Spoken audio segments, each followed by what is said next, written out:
जय शंकर प्रसाद। तो देखो, जय शंकर प्रसाद का जन्म सन 1889 में काशी के एक सराय गोवर्धन मोहल्ले में हुआ था। इनके पिता का नाम देवी प्रसाद था और पितामह का नाम शिवरतन था। इनके यहाँ एक विशेष प्रकार की तंबाकू बनाई जाती थी, जिस कारण इनका जो परिवार था सुमनी साहू के नाम से प्रसिद्ध था। इनके जो पिताजी थे, माताजी थे, इनका जो परिवार था ना, वो शिव भक्त था। बताते हैं शिव की कृपा से ही पुत्र प्राप्ति हुई थी, जिस कारण इनका नाम जय शंकर रखा था। और इनकी शिक्षा की विषय में बात करूं तो 7वीं कक्षा तक पढ़ाई उन्होंने अपने घर पर ही की। इनका जीवन बहुत संघर्ष और कष्ट में बीता। मात्र 12 वर्ष की आयु में ही उनके शिष्य पिता की छत छाया उड़ गई, अर्थात पिताजी की मृत्यु हो गई। कुछ ही समय बाद प्रसाद माता के स्नेहिल संरक्षण से वंचित हो गए, यानी कि माता जी की भी मृत्यु हो गई। और इनके जो बड़े भाई शंभू रत्न जी थे ना, वो व्यवसाय एवं परिवार की जिम्मेदारियों को बहुत अच्छी प्रकार से संभालते थे। लेकिन हुआ क्या, जो परमात्मा को इच्छा होती ना वही होता है। बताते हैं कि वो भी इनका अधिक समय ना दे सके, अर्थात दीर्घ अवधि तक उनके साथ नहीं रह सके। और शंभू रत्न जी भी प्रसाद को अकेला छोड़ करके गोलोकवासी हो गए, अर्थात उनकी भी मृत्यु हो गई। उस समय प्रसाद की अवस्था मात्र 17 वर्ष की थी। अब आप समझ ही सकते हैं, ऐसी अवस्था में जब न माँ है न पिता है और ना तो ये शंभू रत्न जी हैं, तो देखिए हालत क्या हुई।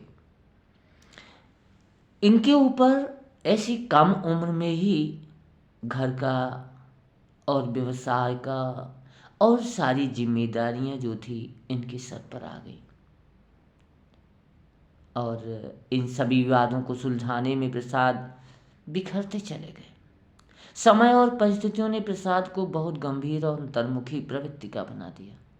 जीवन के विविध पक्षों और विविध रंगों के कट यथार्थ के अनुभव से ही उनके साहित्य में चिंतन की गहराई और अनुभूति का विस्तार नजर आता। जो प्रसाद का गृहस्थ जीवन भी बहुत दुख में था। प्रसाद जी के 3 विवाह हुए। इनका जो प्रथम विवाह हुआ 20 वर्ष की आयु में हुआ, लेकिन वही बताया ना, परमात्मा की जो इच्छा होती वही होता है। लेकिन शीघ्र ही उनकी पत्नी का भी देहांत हो गया। द्वितीय विवाह के कुछ समय पश्चात ही उनकी दूसरी पत्नी का निधन हो गया। अब बताइए क्या हालत हो गया, देखिएगा। प्रसाद जी का मन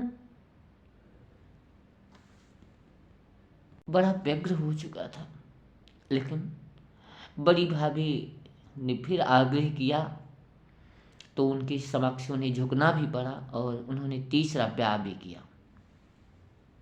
इनका जो दाम्पत्य जीवन था बड़ा दुख में ही गुजरता रहा। लगभग वही 45 वर्ष की उम्र में तृतीय विवाह से पुत्र रत्न शंकर प्रसाद को जन्म हुआ, अर्थात इनका जो पुत्र था उसका नाम था रत्न शंकर। परंतु 3 वर्ष बाद ही जीवन समर में जूझते इस जुझारू सिपाही अर्थात प्रसाद को क्षय रोग ने ग्रस्त दिया। सन 1937 ईस्वी में 48 वर्ष की अल्पायु में हिंदी जगत को आनंदवाद का संदेश देकर प्रसाद चिरानंद में लीन हो गए। तो चलिए देखिएगा, जो जयशंकर प्रसाद जी का जो रचना संसार है, जो उनकी जो कृतियाँ हैं, जो रचना है वो देखिएगा। तो सबसे पहले काव्य संग्रह प्रेम पथिक, ये सन 1910 में लिखा। कानन कुसुम 1912, चित्रधार 1918, झरना ये भी 1918, आंसू 1926, लहर 1935, कामायनी 1936 और प्रसाद ग्रंथावली 1977। और जो नाटक हैं देखिएगा, करुणालय है, राशि, उर्वशी, चंपू, सज्जन, प्रायश्चित, विशाख, अजातशत्रु, जन्मेजय का नागयज्ञ, कामना, स्कंदगुप्त, एक घूंट, चंद्रगुप्त, दुशामनी। उसके बाद देखिए कहानी संग्रह, छाया, प्रतिध्वनि, आकाशदीप, आंधी, इंद्रजाल। और उपन्यास जैसे कंकाल है, तितली है, जो इरावती है वह अभी अपूर्ण है। और उसके बाद देखिएगा जो तो पुनः उपन्यास सुन लीजिएगा, कंकाल है, तितली है, जो इरावती है वो पूर्ण नहीं है, यानी अपूर्ण है। और निबंध, काव्य और कला। प्रसाद जी किशोरावस्था में काव्य रचना करने लगे थे। तब वे प्रसाद जी उपनाम से विख्यात ना थे, यानी प्रसाद उपनाम। जयशंकर नाम है ना, जो प्रसाद है वो क्या उपनाम, इससे जो विख्यात नहीं है, प्रसिद्ध नहीं थे। उस समय भी अपना नाम कलाधर रखते थे। उनकी जो पहली कविता सावन पंचक यानी 1906 में भारतन में छपी थी, वहीं से उनके कवि जीवन का आरंभ समझना चाहिए। और पुस्तक के रूप में उनकी जो पहली रचना उर्वशी है, कवि ने उसे अपना प्रथम परिश्रम और पाठकों के लिए प्रथम उपहार कहा है। बाद में उसे चित्राधार में सम्मिलित कर दिया गया।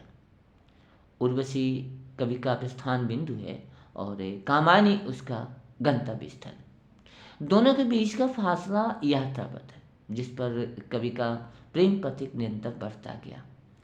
और क्योंकि इस पथ का उद्देश्य नहीं है, इस पथ का उद्देश्य नहीं है शांत भवन में टिक रहना, किंतु पहुंचना उस सीमा पर जिसकी आगे राह नहीं है, जिसके आगे राह नहीं है।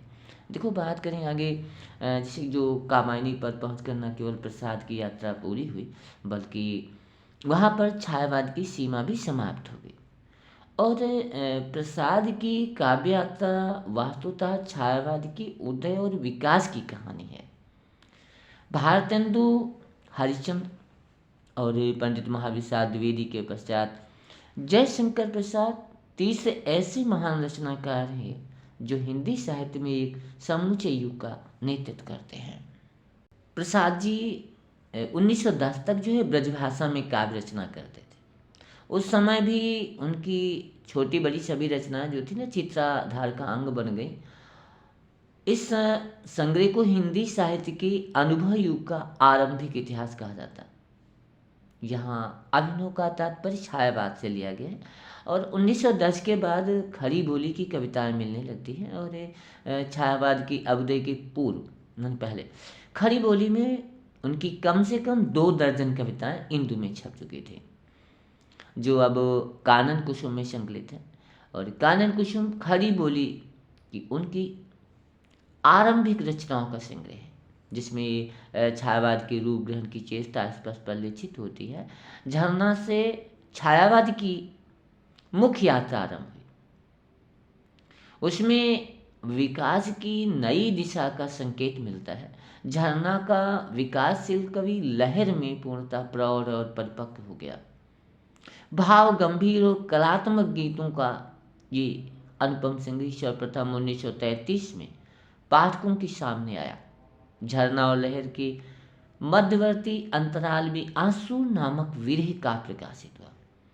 उनकी काव्य गौरव को रेखांकित करते हुए विद्वानों ने उसे हिंदी का मेघदूत बताया। क्या बताया? मेघदूत। कामायनी प्रसाद की अंतिम महान रचना है। उसे आधुनिक हिंदी का सर्वश्रेष्ठ महाकाव्य होने का गौरव प्राप्त है।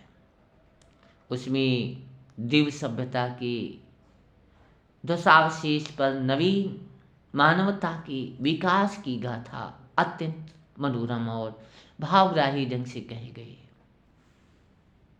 और इनके लिए कहा जाता है कि वे जितने महान कवि थे उतने से नाटककार भी थे, और उतने बड़े ही कथाकार थे।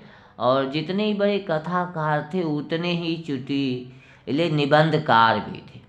और विशेष बात तो ये मैं कहूँ कि प्रसाद जी के लिए कहते हैं कि वो फूल की तरह आए और परमल की तरह वो चले गए।